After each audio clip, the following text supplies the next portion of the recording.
Olá, pessoas! Eu espero que vocês estejam todas bem, na medida do possível e do impossível também. Aqui é Midria e esse é o primeiro episódio do Ainda Existirão Poesias no Fim do Mundo, um podcast que eu crio na intenção de partilhar algumas coisas que têm estado na minha cabeça nos últimos tempos e que eu acho que talvez não sejam só coisas que estão na minha cabeça, talvez mais pessoas também estejam pensando sobre essas questões. E eu acredito muito que a gente ganha na troca, no encontro, em discussões saudáveis e em que todo mundo pode partilhar um pouquinho dessas formas de ver o mundo de maneira respeitosa e qualitativa. Então, enfim, para quem me acompanha há um tempo, deve saber que eu já tive outros podcasts. Eu já tive um podcast chamado Curas Pretas e um outro chamado Preta Galáctica. E eu resgato esses dois podcasts, um que falava sobre autocuidado entre mulheres negras e o outro que era um espaço mais livre para compartilhar um monte de coisas que tinham na minha cabeça, para dizer o quanto eu gosto de podcast. Eu sou uma pessoa que consome muito podcast e, ao mesmo tempo, uma pessoa que fica pensando que, às vezes, gostaria de entrar na conversa e falar, olha só, então, eu tenho isso aqui para trazer. Então, acho que um pouco da ideia de criar, né, o Ainda Existirão Poesias no Fim do Mundo se baseia nisso, nesse processo de vontade de falar. Mas, enfim, vamos lá. Esse é o primeiro episódio e por que esse nome, né, Ainda Existirão Poesias no Fim do Mundo? Eu tenho pensado muito como uma pessoa da geração Z, mas com uma sensação muito forte de que eu tenho uma influência millennial, assim, no meu jeito de ver o mundo, sobre ansiedade climática, né? Sobre a nossa era na existência como parte da humanidade, assim, esse conceito, né, de humanidade e qual é o lugar que a gente ocupa. E uma questão que me vem muito forte é o processo de visível emergência climática que a gente vive, que já atinge muitas pessoas ao redor do mundo e que possivelmente mais cedo ou mais tarde vai chegar numa grande maioria das pessoas, em maior ou menor medida. E, ao mesmo tempo, eu sou uma pessoa que está numa intersecção de várias coisas. Eu sou, antes de tudo, poeta, então eu escrevo poesia desde que eu era criança e escrevendo poesia eu acho que tem uma coisa muito bonita assim na arte, que é essa forma que a gente consegue ressignificar o mundo ao nosso redor, né? E encontrar força quando já não tem mais força. E realmente se conectar com algo que é muito divino, que é algo muito, muito bonito nessa experiência de existir, né? De ter vida, de ser um ser humano e entender que o mundo tem muitas possibilidades, né? E aí tem a arte que sempre me inspira muito, que sempre me faz querer seguir em frente, que sempre me faz ter essa sensação de que se a gente está aqui no mundo é porque a gente pode criar, é porque a gente pode ter a inventividade humana do nosso lado, propondo outras maneiras mais bonitas, mais acolhedoras, mais prazerosas de existir. Mas, ao mesmo tempo, eu sou cientista. Eu me formei em Ciências Sociais, atualmente faço um mestrado em Antropologia Social e tem esse lugar de mim como cientista que, inevitavelmente, entende que existem alguns fatos dados sobre o mundo que não é um poema exatamente que vai transformar, sabe? Tem questões mais profundas. Mas o poema ajuda a trazer consciência, a trazer urgência, a trazer um olhar de importância, né, para várias questões. E aí eu acho que a ideia do Ainda Existirão Poesias no Fim do Mundo é um pouco disso, cruzar essas várias experiências que eu tenho, ao mesmo tempo com um olhar que eu acho que é de partilhar a minha experiência pessoal, né? Eu sou uma pessoa extremamente curiosa, com muitos interesses ao mesmo tempo e com um foco muito multifacetado. E eu percebo que, pelo menos nos meus círculos, assim, de amizade, mais próximos, né? Agora que a gente está falando um pouco mais sobre questões relativas, por exemplo, às mudanças climáticas, e talvez fosse bacana ter esse espaço justamente para compartilhar as coisas que eu venho acessando na minha própria busca por conhecimento em relação a esses temas. E que eu acho que a gente ainda não acessa de maneira tão comum, assim, né? Agora que as coisas realmente estão se tornando um pouco mais ditas, com toda a tragédia que a gente teve no Rio Grande do Sul, né? De evento climático extremo, mas que poderia ter sido mitigado, né? Os efeitos poderiam ter sido bem menores com o devido cuidado, né? E a devida preparação, a devida, enfim, organização e ação política em prol da vida, né? Em prol da existência das pessoas de maneira plena. Mas, enfim, como eu falei, eu quero compartilhar algumas coisas que eu tenho acessado e antes eu queria falar um pouco sobre o título desse episódio, né? Pensar ansiedade climática e geração Z. E eu acho que tem uma questão que eu me vejo muito nessa intersecção entre geração Z e millennials. E eu tava acessando uns conteúdos, TikTok, YouTube, enfim, coisas bem, assim, redes sociais, falando sobre o quanto a gente, né, nesse espaço de geração Z e tal, tem muito uma sensação de fatalismo, né? Porque o mundo que a gente vive é um mundo em que, ao mesmo tempo em que a gente tem, por exemplo, uma expectativa de vida maior, né? Longevidade sendo algo que está acessível para mais pessoas, em que a gente tem avanço na tecnologia, um acesso à informação muito mais facilitado para muitas pessoas, né? Essa hiperconectividade, enfim, que a gente tem a ciência aí, né, se desenvolvendo muito, a gente também tem a crise climática e a gente também tem outros problemas estruturais que não se resolveram, como a questão racial, a questão de gênero, as opressões contra a população LGBTQIAPN+, a gente também pode falar da causa indígena, que no final das contas deveria ser uma causa, né, que todo mundo se importa. Enfim, anticapacitismo, são tantos temas que a gente ainda não resolveu, né? E aí dá uma sensação um pouco dúbia de, nossa, que bacana, longevidade, mas a gente ainda tem conflitos absurdos acontecendo, como o genocídio na Palestina, ou a exploração surreal, né, de corpos no Congo, a emergência no Sudão, em que, enfim, no Congo, né, tem a exploração das minas, que extraem, né, um material que é o cobalto para a produção de celulares, como esse que eu estou usando para gravar e como você possivelmente está usando para ouvir esse podcast. E ao mesmo tempo, né, uma exploração de crianças para extrair esse tipo de matéria. E exploração da terra.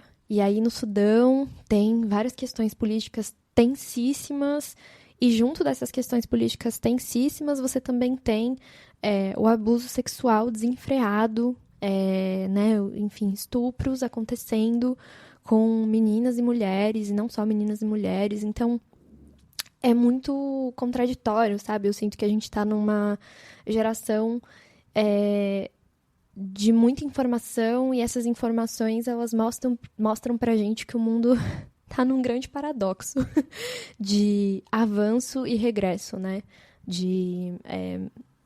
Enfim, de ganhos e perdas, assim. E aí, eu acho que ao mesmo tempo, enquanto uma pessoa que tem uma coisa meio millennial na sua criação, millennials, eu sinto que a gente é uma outra, né? Aí eu fico meio nessa coisa dúbia. Identidade geracional dupla. Dupla nacionalidade de geração. E me parece que a gente, né, enquanto pessoas que foram influenciadas por esse olhar millennial, a gente cresceu com essa promessa de que o mundo era nosso. De que a gente poderia conquistar tudo o que a gente quisesse por meio dos estudos, por meio do trabalho duro, por meio de uma graduação e uma dedicação ao trabalho.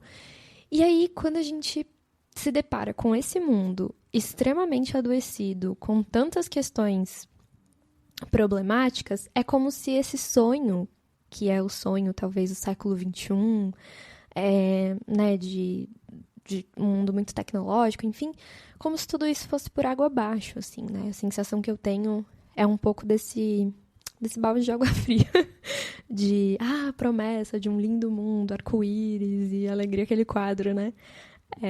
Do mundo ideal, assim, meio bem cristão aquele quadro. Mas é como se a gente crescesse com essa promessa e aí, bum, não tá disponível para você, não. Será que você vai ter um planeta habitável em 50 anos, quando você tiver 70, né? Quando você chegar na tão sonhada aposentadoria, será que você vai conseguir ter um planeta para viver? Não sabemos.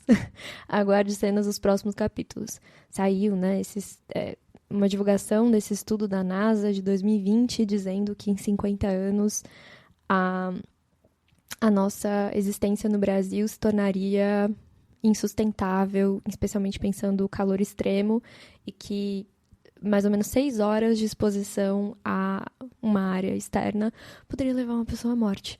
Olha que coisa, né, agradável de se saber. E eu acho que as gerações antes da gente tinham essa visão, assim, já algo vai acontecer, mas não necessariamente a informação tão na mão, assim, né, na palma da mão. E aí eu acho que isso também cria um outro senso de urgência. Eu acho que a gente é uma geração muito ansiosa, muito com senso de urgência e, ao mesmo tempo, um tanto perdida. Eu acho que tem esse ponto, assim, sabe? Mas eu quero, nesse episódio, justamente falar sobre saídas que eu acho que passam sempre pelo conhecimento. O conhecimento é a nossa forma de libertação. E aí eu quero trazer para vocês algumas coisas que têm me feito pensar, né? Bom, antes de falar das coisas, eu queria, na verdade, falar sobre a minha relação com a questão climática. E aí, voltar um pouco no passado e lembrar da primeira vez que eu tive acesso a esse tema, que eu acho que foi na escola. E eu lembro que na 4ª série eu tive que escrever uma redação que uma professora pediu para falar sobre quais eram as nossas percepções sobre mudança climática. Não lembro se o tema era mudança climática, mas eu acho que envolvia aquecimento global, acho que era o termo que se usava na época. E aí eu lembro que na minha inocência de 10 anos, eu falei coisas como: vamos reciclar, vamos preservar a Amazônia de pé. E tudo isso faz sentido, né? Economizar no banho, enfim. Se eu encontrar essa redação que eu escrevi quando eu tinha 10 anos, eu vou postar ela no Instagram do podcast, que é o @ainda_a_poesia no fim. E, enfim, vocês podem responder lá, se vocês também tiveram contato com a questão climática quando eram crianças. E agora, como pessoas adultas, como é que vocês têm buscado se informar sobre o tema? Ou, não uma pessoa adulta, talvez seja uma pessoa adolescente que está me ouvindo, ou uma criança até mesmo, por que não? É um podcast intergeracional. Mas, enfim. E aí eu lembro de escrever essa redação, achar que, muito simples resolver o aquecimento global. É só ter boa vontade, cara. Mas o grande problema é que a gente vive também sobre um sistema capitalista, que foi a causa, né, a geração dessas mudanças todas, que lucra com a manutenção da crise climática, né? E que não quer que isso acabe. Então, é mais fácil para um cara como o Elon Musk, né, pensar em construir uma nave e morar em Marte, do que pensar em cuidar da Terra, né? E, enfim, e colonizar outro planeta. Mano, os caras, de verdade, assim, o que se passa na mente de um bilionário? Eu sempre me pergunto. E, enfim, e depois eu vou falar mais dos bilionários. Mas teve a redação, né? E aí eu acho que depois, o meu ato mais simbólico, assim, eu acho que o que mais me fez pensar, tá, eu tenho um papel nisso tudo, com um ato individual meu, e isso é algo que eu posso fazer e realmente vai ter um efeito, foi me tornar uma pessoa vegetariana. Eu fui vegane por 2 anos durante a pandemia, e foi algo muito bom. E eu lembro que naquele momento as minhas principais motivações eram, primeiro, eu nunca gostei muito de carne, eu nunca gostei muito de comer é, várias carnes que, enfim, a gente come, né? Vários animais mortos que a gente come. Segundo, eu entendia que isso tinha um efeito, né, muito direto em relação, por exemplo, ao desmatamento no Brasil, né? A gente está falando, por exemplo, de uma agropecuária em que muitas vezes você vai lá, desmata uma área antes, né, de floresta para colocar cabeça de gado. E dessa maneira você entra não, né, você aí lá, tipo um diário, enfim, da agropecuária, você vai, né, do agronegócio, você vai muitas vezes eliminar outras formas de vida que estavam ali naquele ecossistema, não só as árvores, não só os animais, mas muitas vezes pessoas também. A gente está falando sobre conflitos com a população indígena, com a população quilombola. E isso acontece em todos os cantos do Brasil. Então, comer carne, né, é uma maneira muito diretamente indireta de dar apoio ao agronegócio, que é um dos maiores vilões dessa grande história da crise climática, né? E, e aí eu gravei um primeiro episódio piloto desse podcast e mandei para 2 amigas para ter feedback antes de oficialmente fazer esse aqui que vocês vão ouvir. E uma delas, que é a Evelyn, beijo, amiga, te amo. Ela ouviu e aí ela falou sobre o quanto ela sentiu falta um pouco de explicar um pouco mais, né, essa questão do consumo de carne, do veganismo, do vegetarianismo e tal.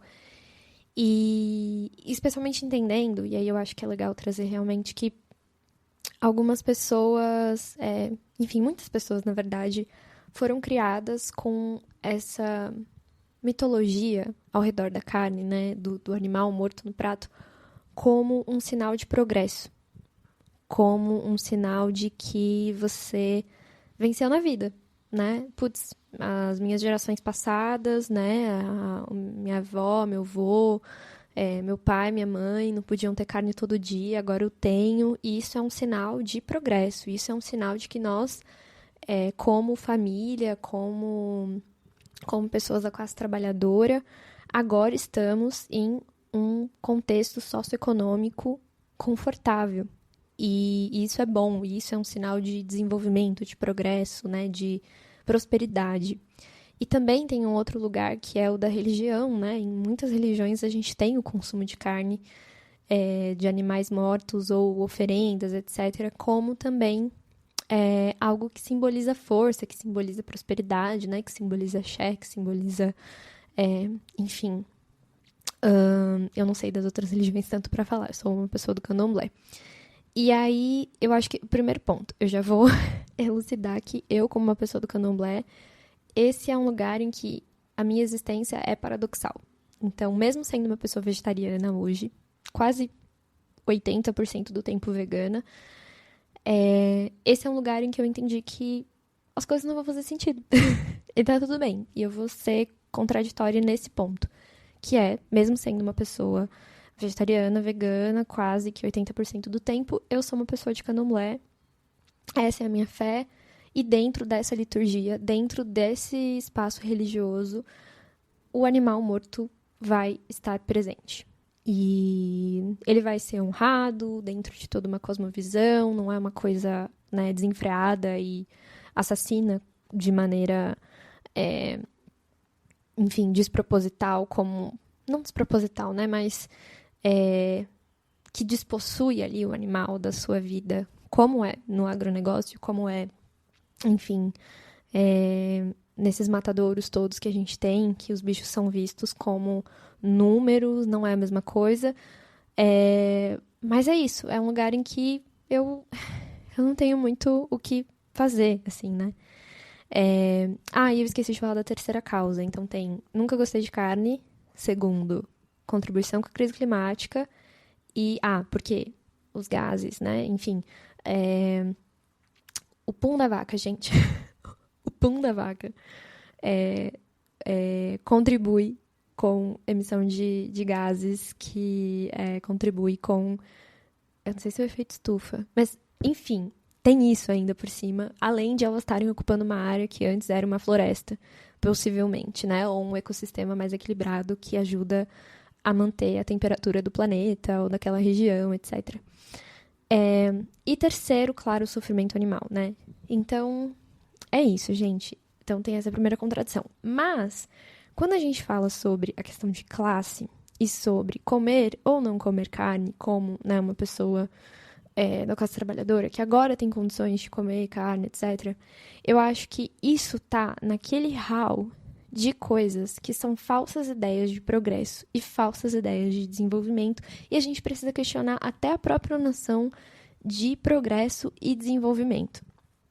Então, no fim das contas, tem alguns dados que mostram que existe um número de terras que seriam necessárias. Eu vou até verificar essa informação, gente, mas teoricamente existia o número de terras necessário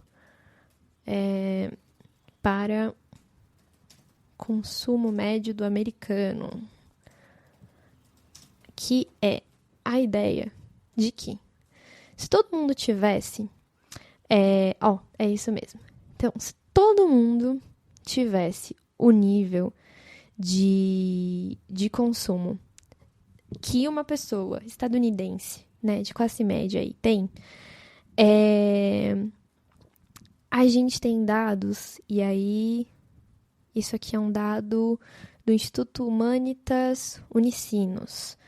E aí teve uma reportagem que foi publicada pelo Le Monde, que conta que se todas as pessoas tivessem o mesmo nível, né, a mesma prática de consumo de vida, etc., que os Estados Unidos, seriam necessários 5 planetas Terras para 1 ano de consumo. E aí, é óbvio que a gente não tem como ter outros planetas.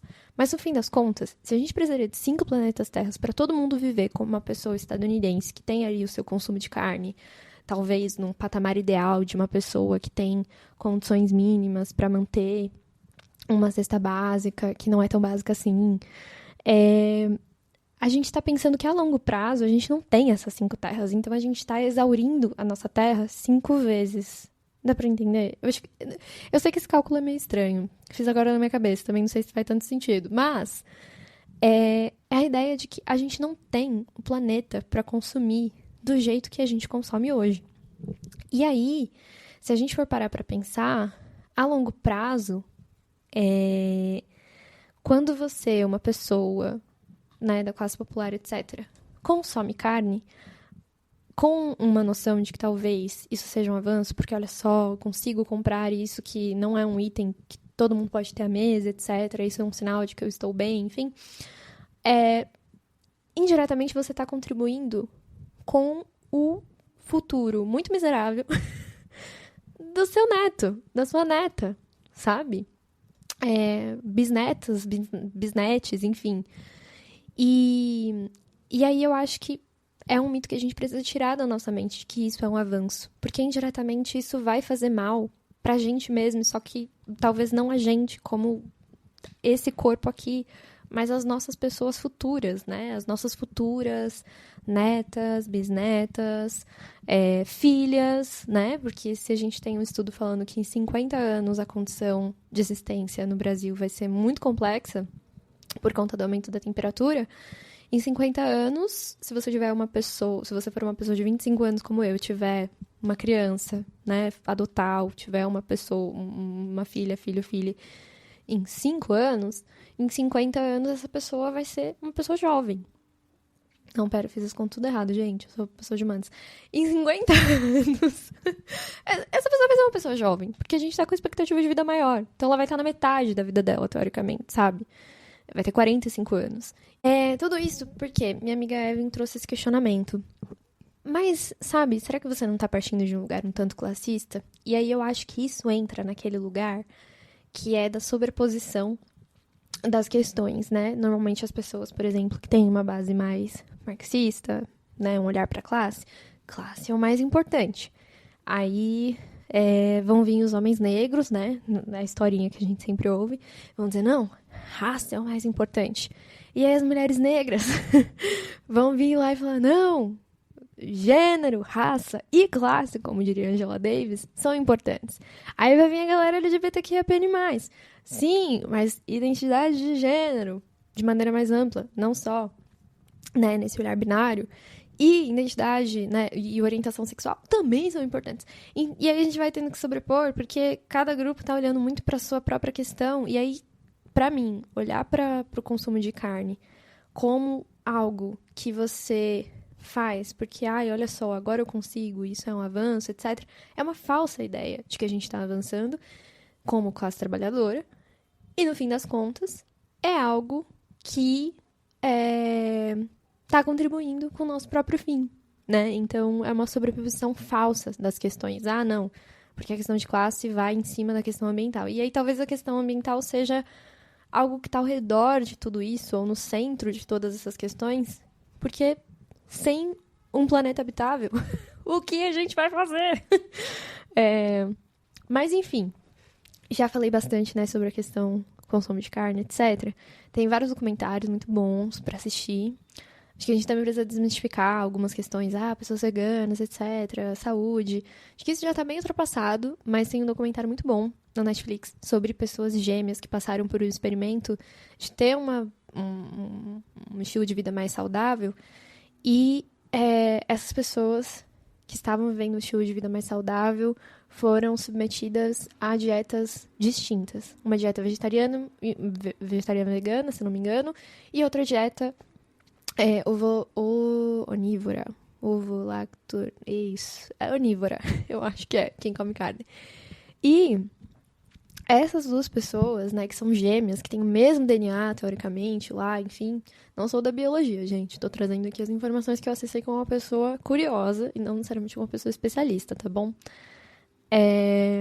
Mas o que aparece é que as pessoas vegetarianas, veganas, enfim, têm resultados sempre melhores, quase sempre melhores do que as pessoas que comem carne. Então, é isso, né, gente? E tem gente aí nas Olimpíadas, estamos em época de Olimpíadas, em Paris, atletas que são veganes, sabe? Tipo assim, é isso. Nenhuma desculpa pra você não tentar reduzir o seu consumo de carne. Se você não consegue ser uma pessoa 100% vegetariana, vegana, não se sinta culpado. Eu acho que também não é sobre isso, não é sobre esse lugar de culpa individual, mas é o lugar de agência que a gente tem e do que a gente pode fazer, né, na medida do possível. E eu vou voltar a isso em breve, falando sobre alguns livros que eu li. Mas antes eu quero falar sobre uma série que eu assisti e que eu acho que é muito legal pra gente começar a pensar essas questões. É uma série que se chama Extrapolations. Ela tá disponível na Apple TV. E lá, né, nesse aplicativo da Apple, é uma série que eu acho que ela dura mais ou menos um arco temporal ali de uns 100 anos. E ela mostra... Não é um documentário, é uma série de ficção, né, dramática. Em cada um dos episódios, em um diferente momento dos próximos 100 anos. Então, sei lá, acho que a série começa em 2030, alguma coisa assim. E ela mostra alguns dos efeitos que a crise climática vai ter em diferentes âmbitos. Seja na escassez de água, seja no aumento de queimadas das florestas, seja na extinção, né, de animais, mas também, e isso que eu acho que é, né, a questão da água já é uma questão que afeta, né, humanos de maneira mais direta, mas também como a gente vai acabar tendo outros padrões de sociabilidade por conta da crise climática. Então, por exemplo, tem um dos episódios, um pouquinho de spoiler, gente, mas acho que vale a pena. Um dos episódios é sobre o fato de que tem muitas pessoas que acabam morrendo por conta da crise climática. Então, a gente, né, tem todo o aspecto, né, todo o tema de pessoas que são refugiadas climáticas. E quantas pessoas refugiadas climáticas talvez não consigam refúgio e acabem morrendo antes de conseguir refúgio, né? E aí, o que acontece nesse episódio específico é que criam um dispositivo lá, um aplicativo, em que as pessoas podem contratar dublês de pessoas que vão fingir que são entes queridos que morreram por conta de todos os problemas da crise climática. O que é muito doido. Mas não sei, nada é impossível, né? Tem um outro episódio que eu acho que esse ilustra de um jeito mais próximo, que é sobre a subida do nível do mar, né? E que já é uma realidade muito próxima aqui do Brasil, né? A gente sabe que tem cidades que vão desaparecer, Recife, Rio de Janeiro, enfim, em algum momento. E que o que acaba acontecendo? Numa cidade lá, que eu não lembro agora, nos Estados Unidos, o nível do mar tá subindo e aí começam disputas territoriais em relação a como vão usar as medidas de contenção para que um território X ou Y seja protegido da elevação do mar. Então, por exemplo, uma sinagoga, né? Uma sinagoga enfim, eu não sei como chamar, um templo da religião judaica, tá lá tentando lutar pela sua sobrevivência. E aí começa todo um lobby ali para que esse templo continue existindo. E aí a gente pode começar a pensar, né? Quais vão ser as vidas que vão ser preservadas e quais vão ser as vidas que não vão ser preservadas, mas quais vão ser os territórios que vão ser preservados e quais vão ser os territórios que não vão ser preservados. E tem um filme que, inclusive, vai passar essa sexta-feira na mostra Ecofalante, que vai começar, acho que só aqui em São Paulo, mas dá para dar uma olhada no site, que fala justamente sobre isso acontecendo agora. Eu me esqueci qual é o nome do filme e qual é o território, mas era justamente sobre isso, gente. Depois eu posso deixar o link na descrição do episódio, sobre como, em uma cidade dos Estados Unidos, as pessoas ricas, né, de classe média, etc., já têm acesso a medidas de contenção, conseguem se mudar para áreas seguras, e quem não, né, as pessoas pobres, majoritariamente negras, não conseguem. E isso também está presente, por exemplo, no que está acontecendo no Rio Grande do Sul agora, né? E aí por isso que a gente tem que falar sobre racismo ambiental. Porque meses depois, né, poucos meses depois, as pessoas que já tinham algum recurso financeiro, etc., elas conseguem se reestruturar de maneira muito mais rápida. E quem não tem uma dependência muito maior do Estado, né? E vai continuar nesse processo de espera da assistência para se reerguer, porque talvez antes até já precisasse de assistência. Então, a crise climática, ela aprofunda muitas questões que já existiam, né? E enfim, essa série Extrapolations, gente, muito boa, porque ela vai mostrar, assim, no dia a dia, o que essa crise, que talvez seja a maior crise do século, né? Que vai afetar mais pessoas, no que ela vai mudar o nosso cotidiano. Então, é uma série um pouco assustadora, não vou mentir, mas ao mesmo tempo eu acho que vale a pena assistir, sabe? Porque dramatiza, e eu acho que coloca a gente nesse cenário, sabe? Faz a gente entender. A gente tá assistindo aí todos os filmes, né? Comédia romântica, etc. Sex and the City e Just Like That, que são série que tá todo mundo assistindo nesses tempos, né? E, assim, essa vida, Carrie, em Nova York, com seus amores e saltos e livros e podcast, né? Que ela tem no Just Like That, talvez não seja acessível em algumas décadas, né? Talvez não seja mais possível. E aí eu acho que a gente pode se inspirar mais na ficção e na não ficção também, nos documentários, nos livros, nos podcasts, que estão abordando as temáticas que precisam ser abordadas no presente para que o nosso futuro não seja tão doloroso assim. E se informar as pessoas que estão ao nosso redor, eu acho que é um bom passo para isso. E aí, gente, falando dos livros, eu fiz a maior propaganda, falei que ia falar de livros que eu andei lendo, etc. Então, chegou essa hora, vamos falar dos livros. Eu estou com os livros todos aqui comigo, e aí eu vou falar meio fora de ordem. Não, vou falar na ordem que eu li. O primeiro deles, gente, que eu andei lendo é o Emergência Climática, do Matthew Shurtz. E o Emergência Climática foi um livro escrito, né, em parceria com Greenpeace Brasil, e ele tem o subtítulo O Aquecimento Global, o Ativismo Jovem e a Luta por um Mundo Melhor.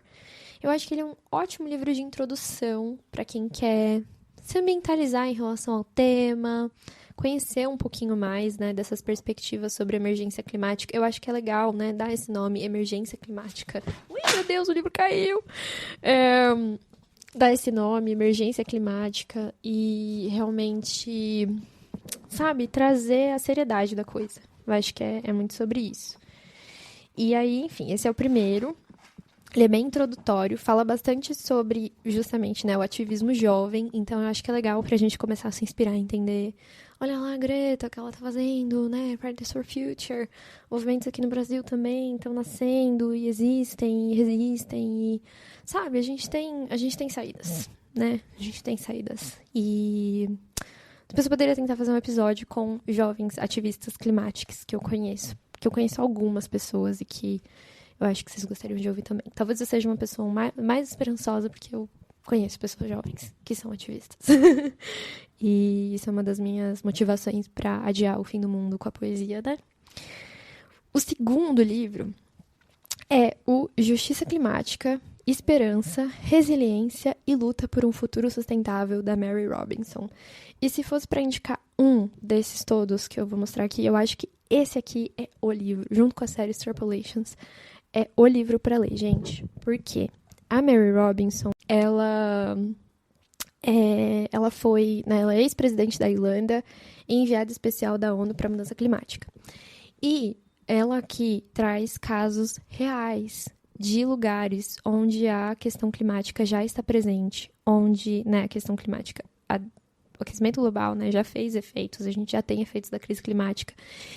E ela aborda o conceito de justiça climática, que eu tô na dúvida se foi ela que criou, agora eu não lembro, mas é um conceito muito importante no meio de tudo isso, pra gente pensar como a gente responsabiliza as pessoas que precisam ser responsabilizadas pelas mudanças que a gente tem hoje, e a partir disso a gente cria caminhos para uma solução de um mundo realmente mais equitativo e onde o lugar onde você nasceu não defina a sua expectativa de vida para menos, porque, ai meu Deus, a água, né, o nível do mar está subindo e vai fazer desaparecer a sua terra, ou então você não consegue mais manter a maneira de plantio que a sua ancestralidade mantém há séculos e precisa começar a depender de um sistema capitalista que vai te fazer uma pessoa marginalizada e na linha da pobreza.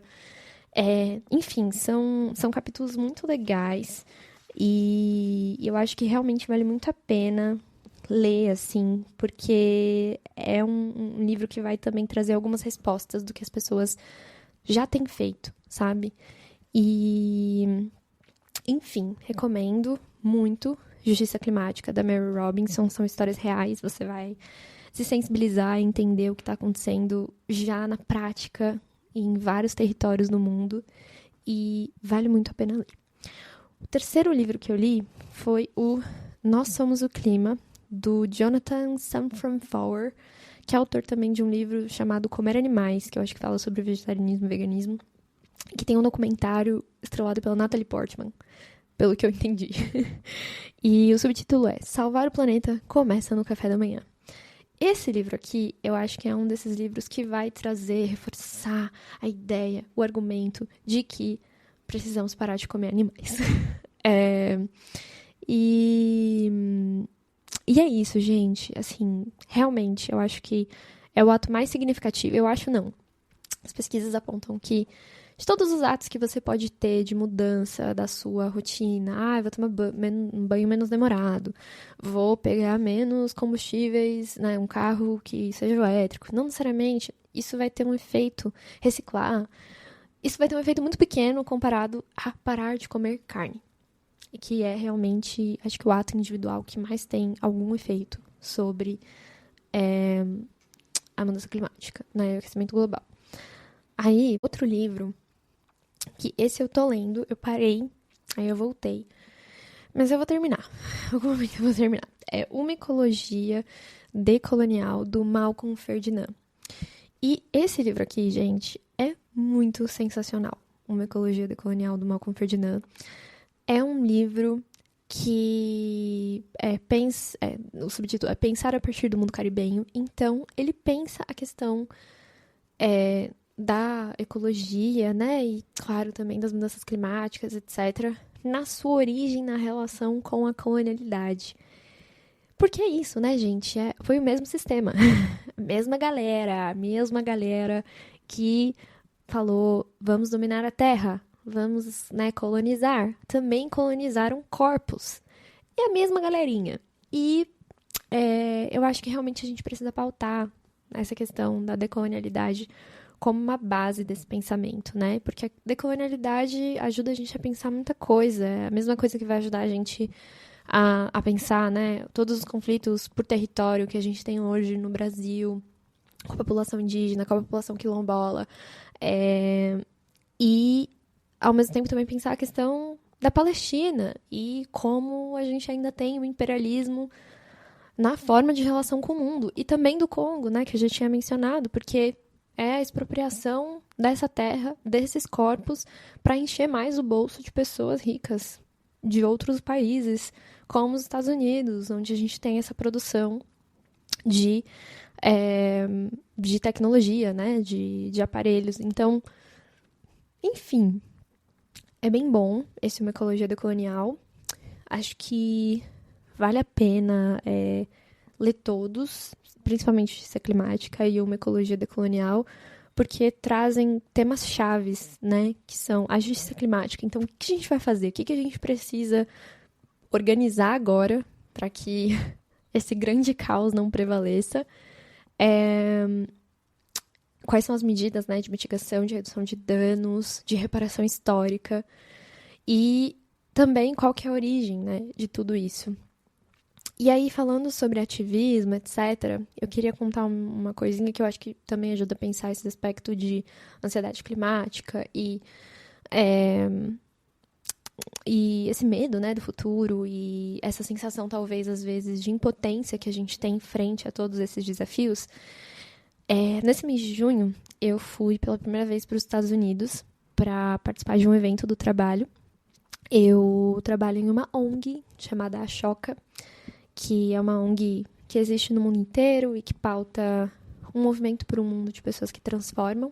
Eu tenho a alegria de fazer parte dessa ONG como jovem transformadora e por ter criado uma iniciativa junto com 2 amigos na USP em 2018, primeiro ano com cotas, a gente criou um slam para receber as pessoas de modo acolhedor.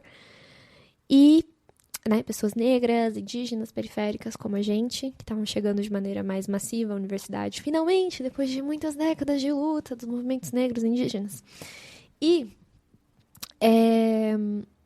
aí, a partir disso, hoje eu trabalho na Ashoka e eu tenho a chance também de trocar com outras pessoas que são jovens transformadoras da Ashoka em outros lugares do mundo. E uma pessoa que eu conheci por conta da Ashoka e que eu encontrei nos Estados Unidos nesse mês de junho, em Washington, D.C., foi Sophia Andrews. Sophia Andrews é uma maravilhosa ativista e que tem um projeto incrível com arte, cultura, voltado para crianças no Quênia. Ela é dos Estados Unidos, uma jovem negra. E aí a gente se conhece por conta da Choca há uns bons anos. Ela organizou um livro com histórias inspiradoras de mulheres, pessoas não binárias de vários lugares do mundo. Eu acho que o livro chama The Path She Makes, algo assim.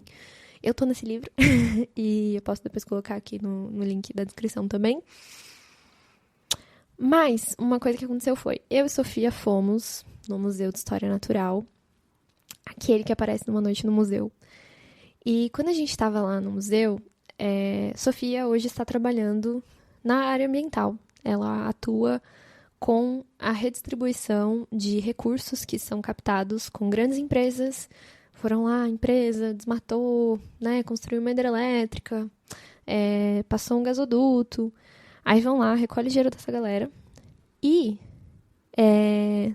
depois de recolherem o dinheiro dessa galera, e aí, o que aconteceu nessa conversa com Sofia foi que a gente trocando, ela trouxe esse lugar, né, de ser uma pessoa que está trabalhando com a questão climática e o quanto ela, ouvindo de pessoas mais velhas, né, que trabalham com esse processo e a redistribuição de recurso que essa organização que ela trabalha faz, especialmente está voltada para uma redistribuição, né, para pessoas negras, para pessoas indígenas, né, para pessoas que são ativistas, que têm uma atuação muito próxima de populações vulnerabilizadas, é que elas estão fazendo aquilo que é possível.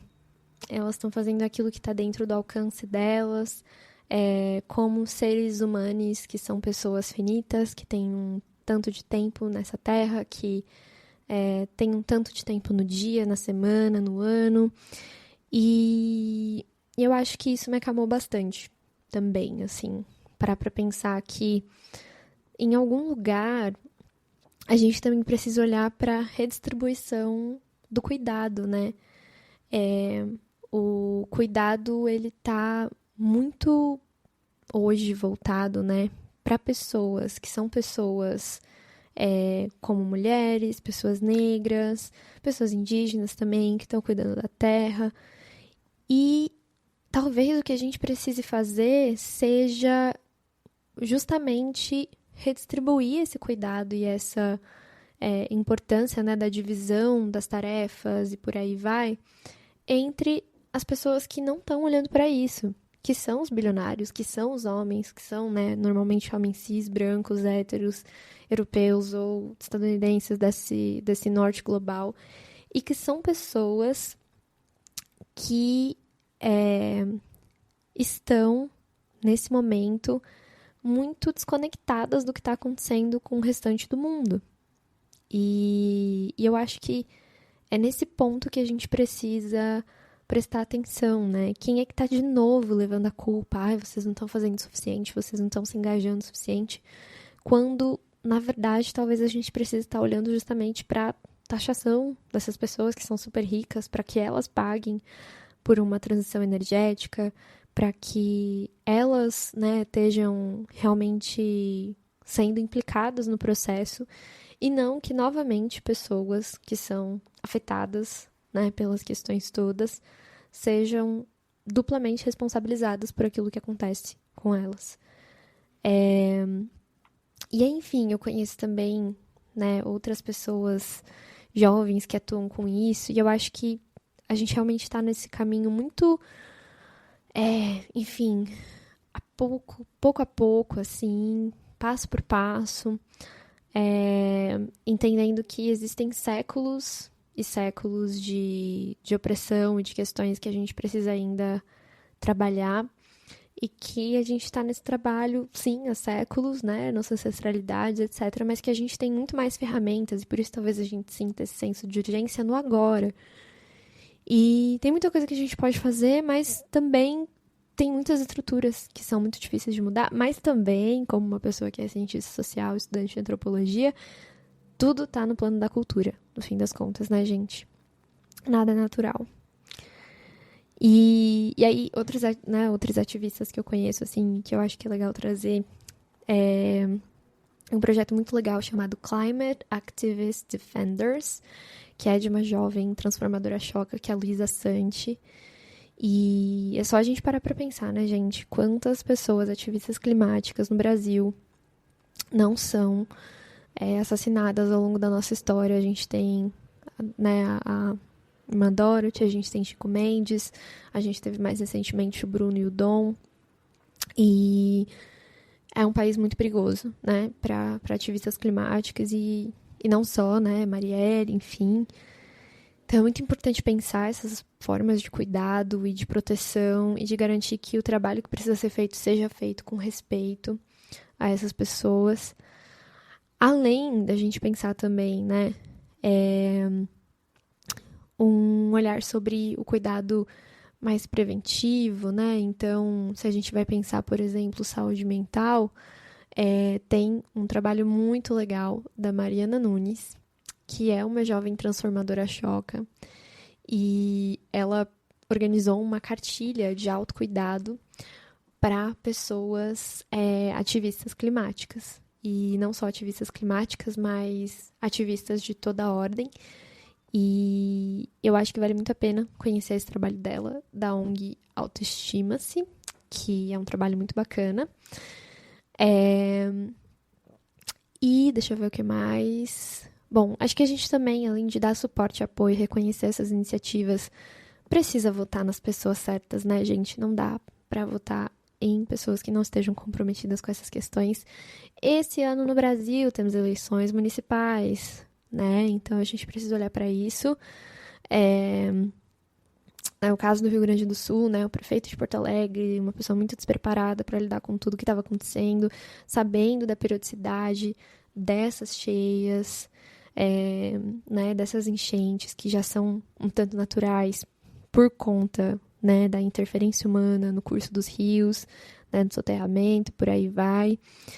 E, ao mesmo tempo que precisamos votar em pessoas certas, também precisamos cobrar o governo, né? Porque, olha só, o Lula, né? O nosso querido Lula, ainda em junho, né, desse ano, de 2024, segue defendendo algo que começou a aparecer no ano passado, que é um projeto de exploração de petróleo na Amazônia. Mesmo a ministra Marina Silva, que foi a pessoa que ele confiou para cuidar dessa questão, mas que foi muito descredibilizada, né, no governo, e ambientalistas sendo contra essa pauta, né, sendo contra essa ideia, esse projeto de exploração. Então, é muito complexo, né, gente? A gente precisa, como opinião pública, né, fazer aí as nossas pressões para que essas coisas não continuem ou não passem, né, o marco temporal. Se manter atente e, na medida do possível, fazer uma pressão como opinião pública para que essas coisas não se tornem realidades. E, para finalizar esse episódio, eu acho que a mensagem, né, que eu queria trazer é sobre encontrar poesia no cotidiano caótico, em meio às dores, pensar, né, as maneiras, os subterfúgios que a gente tem, as outras formas de existir, que a gente pode criar em meio a tudo isso. E eu quero finalizar trazendo um trecho de um livro chamado Sumud em Tempos de Genocídio, da Samaj... Ai, meu Deus, gente, escreve Samahjabr. É um livro da editora Tabla. Meu árabe ainda não está bom, não estou estudando árabe ainda. E Sumud é um termo usado pelos palestinos desde a época em que desafiavam um mandato britânico, expresso um estilo de vida voltado para a resistência. E eu realmente sinto que a gente tem muito que aprender com a população palestina. E aí, tem ali pela página 114 do livro sobre o significado de Sumud, que é uma palavra que eu tenho visto muito ser, né, abordada desde que todos os conflitos, né, estouraram no 7 de outubro no ano passado. Entender mais e melhor a história, né, da população palestina, que eu acho que é realmente uma inspiração muito, muito grande que a gente pode ter de toda a resiliência e de Sumud, né, no fim das contas, que é a definição mais exata e perfeita disso. Então, eu vou ler para vocês. Então, a autora diz assim: sobre o significado de Sumudi. Abre aspas. Apesar da dificuldade de obter uma definição precisa e abrangente desse termo, há inúmeros exemplos de Sumudi em atitudes individuais e coletivas, tanto em situações extremas quanto cotidianas.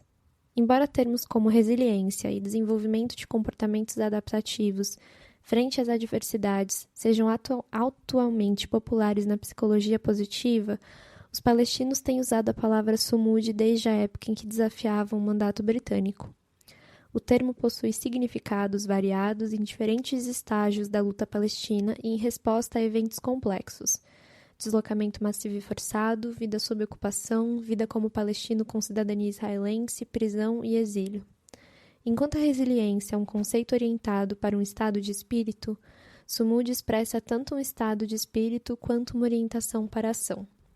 Portanto, Sumudi não significa apenas a capacidade de sobreviver ou a habilidade de se reestabelecer para lidar com o estresse e a adversidade.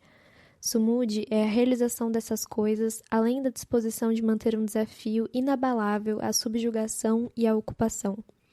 Sumudi não é uma característica inata ou a consequência de um único evento na vida, mas um sistema de habilidades e hábitos que são aprendidos e podem ser desenvolvidos. Sumudi cria as bases de um estilo de vida de resistência, agarrando-se à terra como uma oliveira profunda e enraizada, preservando a própria identidade, buscando autonomia e liberdade de ação e preservando a narrativa palestina em sua cultura diante da destruição. Trata-se da autossuficiência dos fazendeiros que subsistem com sua própria produção limitada e se abstêm de consumir produtos israelenses. Reflete-se no trabalho dos operários da construção civil, que rejeitam a tentação de construir assentamentos israelenses e aceitam a renda reduzida da construção para os palestinos. Está na capacidade geradora dos pais, cujo compromisso se inicia com o nascimento da criança e continua com os cuidados e a educação dela, para que seja um palestino decente diante da ameaça de aniquilação da nação palestina. Quando a ocupação arranca nossas oliveiras, plantamos muitas outras.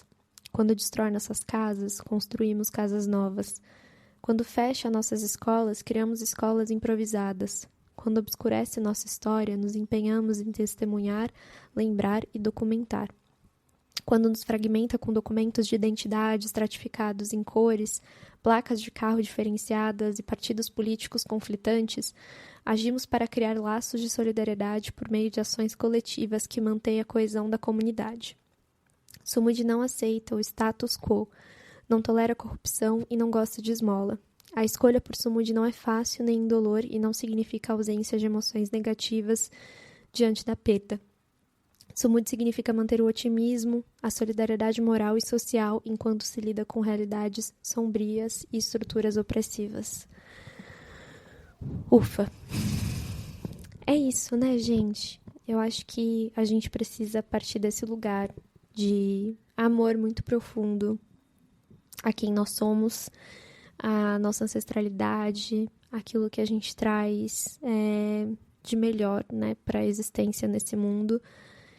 E buscar criar condições de plenitude de vida, de fartura de vida, como cantaria minha amiga Naira Laís, para todas as pessoas, para que todo mundo viva uma vida cheia de potência e de bem menos ansiedade e bem mais alegria plena e felicidade em estar nesse mundo, né? Esse presente que é estar no mundo, que ele realmente seja um presente para todo mundo. E é isso. Esse foi o primeiro episódio do Ainda Existirão Poesias no Fim do Mundo. Eu espero vocês na semana que vem. Quero lançar os episódios todas as quintas-feiras. Se você tiver sugestões, ideias e críticas e correções de dados, escreva aqui nos comentários do Spotify ou no Instagram, né? @aindapoesianofim. E é isso. Muito obrigada a quem chegou até o fim. A gente se vê. Até mais.